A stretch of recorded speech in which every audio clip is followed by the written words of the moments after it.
Ата, Қарағым. мынау не? Бұл ма? Бұл Тәуке ханның 7 жарғысы ғой, қарағым. Мұның алдында Есім ханның ескі жолы деген бар. Осындай жарғы болған. Қасым ханның қасқа жолы деген болған.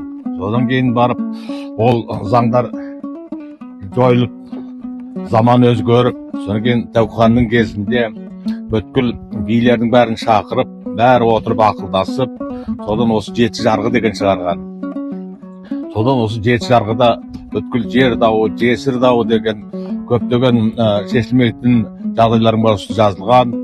Соған қарап шешіп отырған жұмыстың бәрін. Енді мынау сендерге аманат. Ары қарай сендер осыны толықтырып, ары қарай шығарыңдар. Бұл заң деген ертеңгі болашаққа керек нәрсе. Мақұл ата, мен барлық жігеріммен күшімді осы жолға арнаймын. Рахмет қарағым, қолың жай батамды берейін. Шықтан өсіп сынар бол, білім жолын қуар бол, қуан сайын ұғар бол, анаң шықпаған биіктерге шығар бол. Аллаху акбар.